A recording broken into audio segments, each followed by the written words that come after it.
រឿងខ្មោចទិញស្រា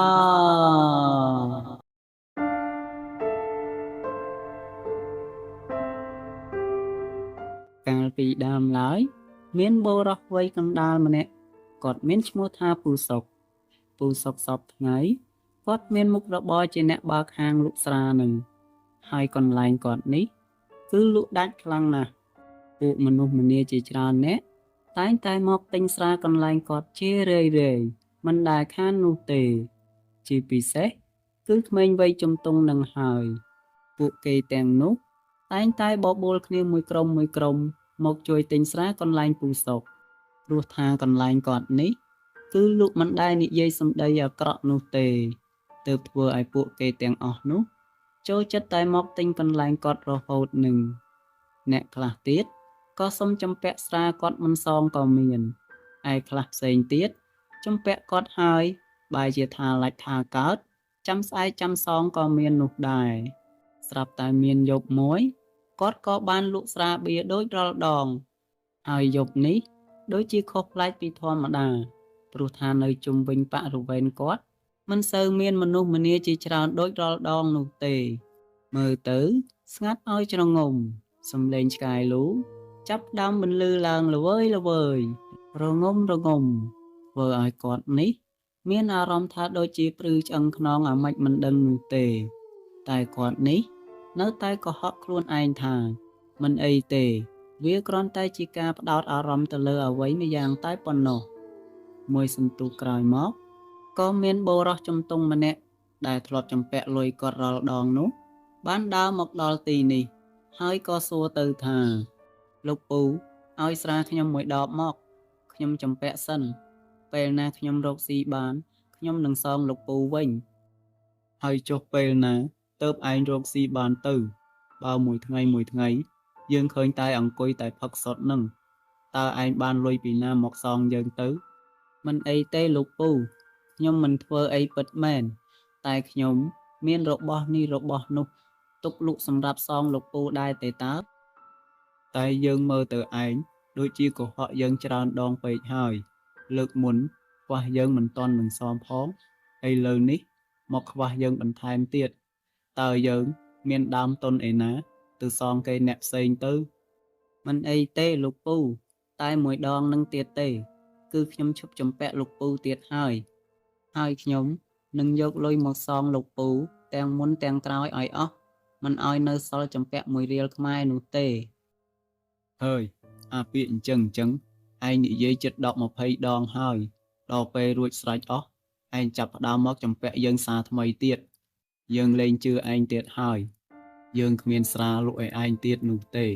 ហើយឯងទៅរកទិញនៅកន្លែងណាក៏ទៅព្រោះកន្លែងនេះលែងចំពាក់ស្រាឲ្យឯងទៀតហើយបានបើអញ្ចឹងខ្ញុំទៅរកទិញកន្លែងផ្សេងក៏បានដែរកន្លែងលោកពូខ្ញុំលែងចំពាក់ទៀតហើយគេនេះក៏បានដើរចេញទៅបាត់ភ្លាមទៅហើយពូសុកគាត់ក៏ចាប់ផ្ដើមបន្តលក់ស្រាដូចជាធម្មតានេះទៀត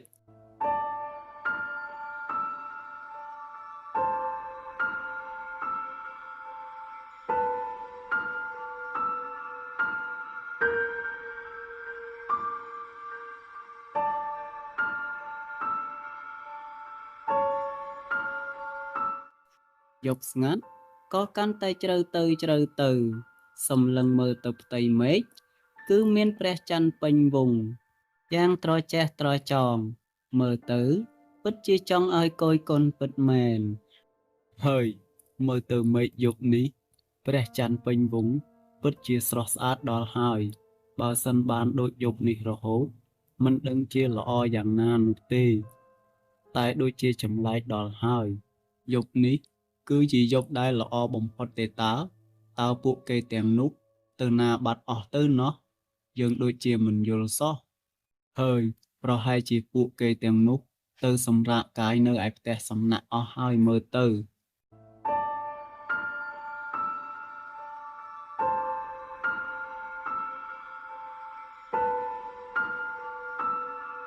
ហើយក៏មានបុរសជំទង់ម្នាក់បានដើរមកដល់លោកពូតើកន្លែងលោកពូនេះមានលក់ស្រាឆ្ងាញ់ដែរឬទេលោកពូ អូឯងចង់បានស្រាឆ្ងាញ់ឆ្ងាញ់ប្រភេទណាក៏មាននោះដែរកន្លែងយើងនេះលក់បានគ្រប់ប្រភេទទាំងអស់មិនថាស្រាចាស់ឬក៏ស្រាក្មេងមិនរើសមុខនោះទេឲ្យតែឯងនេះមានលុយទិញទៅអូកន្លែងលោកនេះពិតជាពិសេសមែនបើអញ្ចឹងមានទាំងស្រាចាស់និងស្រាក្មេងទៀតហើយចុះស្រាខ្មោចមានដែរឬទេលោកពូមិនក៏ឯងសួរយើងបែបនេះទៅវិញតើឯងមានន័យយ៉ាងម៉េចទៅ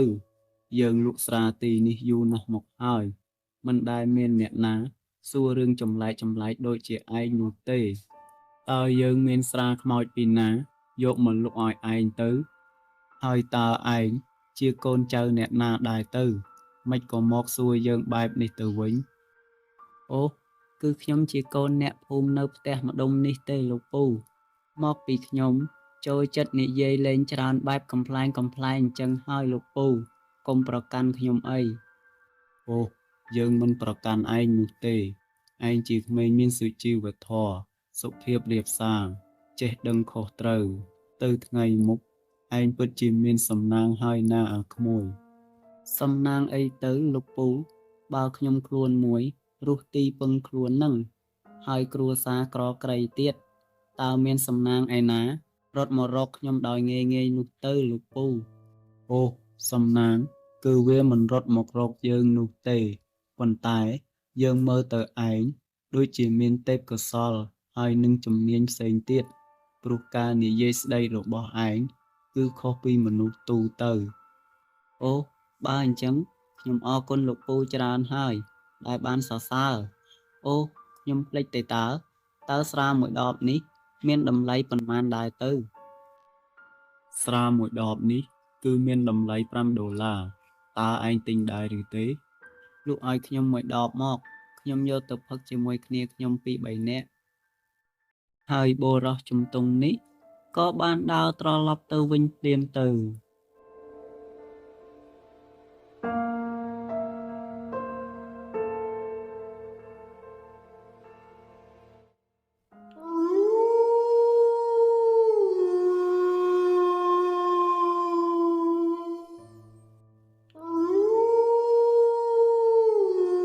មួយសន្ទុះក្រោយមកក៏មានបុរសចម្លែកម្នាក់ទៀតបានដើរមកដល់ណែលោកមានលក់ស្រាដែរឬទេឲ្យខ្ញុំមួយដបមកអូមានទេតើលោកចង់បានប៉ុន្មានដបដែរទៅហើយមើលទៅការនិយាយស្ដីរបស់លោកដូចជាចម្លែកដល់ហើយដូចជាមនុស្សអត់បាយអត់ទឹកពីរបីខែអញ្ចឹងតើលោកមកពីណាទៅណាដែរទៅអូផ្ទះរបស់ខ្ញុំនៅជិតនេះនោះទេហើយខ្ញុំឮគេនិយាយថាកន្លែងលោកលក់នេះគឺមានស្រាលក់ឆ្ងាញ់ចម្លែកច្រើនណាស់តើមែនដែរឬទេពិតមែនហើយកន្លែងខ្ញុំនេះគឺមានលក់ស្រាគ្រប់ប្រភេទទាំងអស់ទើបមនុស្សម្នាជាច្រើនអ្នកគេតែងតែមកទិញកន្លែងខ្ញុំរហូតនឹងទើបតែថ្ងៃនេះនោះទេដែលមិនសូវមានមនុស្សម្នាក់ហើយតើលោកត្រូវការទិញស្រាប្រភេទណាដែរគឺស្រារូបសញ្ញាខ្មោចតើលោកមានលក់ដែរឬទេអឺ លោកសួរខ្ញុំបែបនេះខ្ញុំដូចជាចង់សើចដល់ហើយតើខ្ញុំមានស្រាសញ្ញារូបខ្មោចឯណាយកមកលក់ឲ្យលោកទៅហើយចុះក្រែងលោកបាននិយាយថាស្រាប្រភេទណាក៏មានលក់ដែរនោះអីឥឡូវខ្ញុំសួរទិញមិនក៏លោកឆ្លើយថាគ្មានទៅវិញអូខ្ញុំបានឆ្លើយថាមានពិតមែនប៉ុន្តែស្រារូបសញ្ញាខ្មោចគឺខ្ញុំគ្មានលក់នោះទេស្រាដែលខ្ញុំលក់គ្រប់ប្រភេទនោះគឺជាស្រាឆ្ងាញ់ដែលមនុស្សម្នាគេចូលចិត្តទិញនឹងហើយលោកសួរខ្ញុំបែបនេះតើខ្ញុំមានស្រារូបសញ្ញាខ្មោចឯណាយកមកលក់ឲ្យលោកទៅប៉ុន្តែយើងគឺជាខ្មោច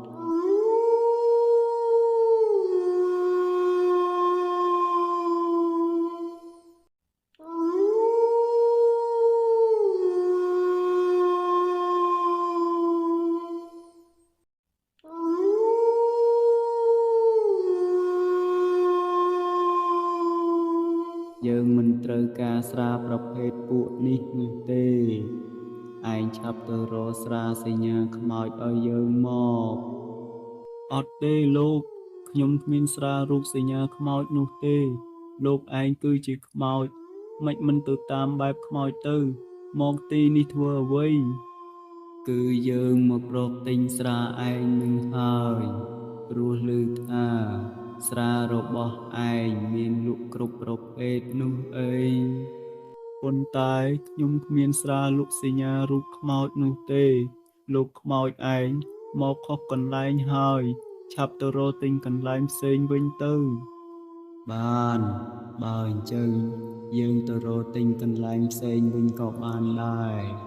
យើងទៅហ